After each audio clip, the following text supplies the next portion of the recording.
Avant d'être employé dans un contexte civil, le terme de stratégie a eu un sens militaire.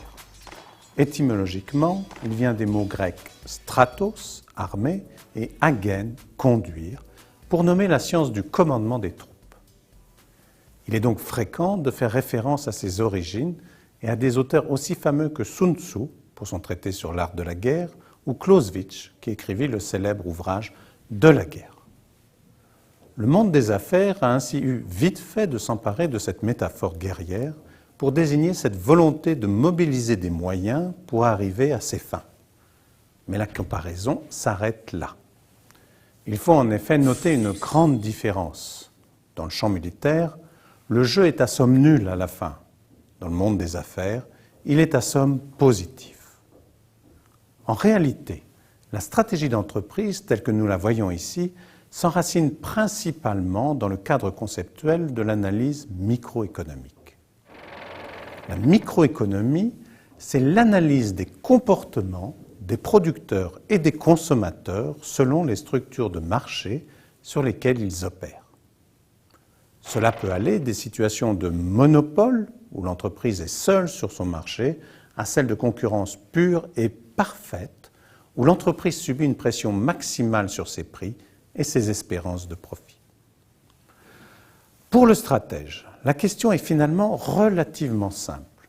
Il s'agit de savoir quel plan il peut développer pour échapper le plus possible à une intense concurrence et atteindre ce que d'aucuns appelleraient son nirvana, à savoir une situation quasi monopolistique où les profits sont substantiels et les tensions concurrentielles faibles. La réflexion en management stratégique s'est ainsi développée afin de proposer aux dirigeants des solutions pour réussir à naviguer dans les eaux tempétueuses de la concurrence. C'est la question des modalités possibles de création de valeur telles que nous l'avons énoncé dans le module précédent. Sur ce sujet, les réflexions en management stratégique se sont polarisées en deux grandes écoles que l'on peut appeler école du fit pour ajustement et école du stretch pour étirement. Dans la logique fit, le stratège part de l'analyse de l'environnement externe et s'emploie à définir les moyens dont il aura besoin pour atteindre ses objectifs visés. Par exemple, le groupe L'Oréal, un des leaders mondiaux des cosmétiques, pratique cette approche fit dans de nombreux cas. Le groupe repère de nouvelles opportunités de marché, la Chine notamment aujourd'hui, avec l'émergence foudroyante de sa classe moyenne. Le groupe analyse ensuite les caractéristiques propres aux consommateurs chinois, puis il développe les lignes de produits qui répondront à leurs attentes. Cette démarche fit, directement dérivée de la microéconomie, suit les 5 étapes suivantes. Identification en premier des marchés possibles de la firme. C'est l'analyse de la demande. Identification en deuxième des sources de profit possibles. À travers l'évaluation des coûts, il s'agit d'estimer quels profits sont potentiellement réalisables sur ce marché. Troisième étape, c'est l'évaluation de la concurrence afin d'estimer la part de profit que l'entreprise peut raisonnablement espérer gagner. La quatrième étape est celle de l'élaboration d'une stratégie opérationnelle pour capter ces sources de profit. Et enfin, cinquième étape, c'est la détermination des efforts à fournir pour obtenir une captation optimale de ces sources de profit. Globalement, c'est la politique d'investissement. Dans la logique stretch, le stratège part cette fois de l'analyse du potentiel de création de valeur que ses ressources et ses compétences internes lui procurent. Et il s'efforce alors de les traduire en marché. La démarche est ici radicalement opposée au modèle précédent. C'est par exemple le cas de Dyson, le fabricant d'aspirateurs, qui il y a quelques années déclarait « Ce n'est pas en lisant les études de marché que j'aurais pu penser à l'aspirateur sans sac. » C'est bien au contraire ici sa réflexion sur les technologies, les usages, qui l'a convaincu qu'il était possible de proposer autre chose aux consommateurs. Il faut bien reconnaître que la suite lui aura donné raison. Cette démarche stretch, beaucoup plus inspirée par une approche darwinienne du fonctionnement des marchés, où seules les stratégies les mieux adaptées survivent, suit les étapes suivantes.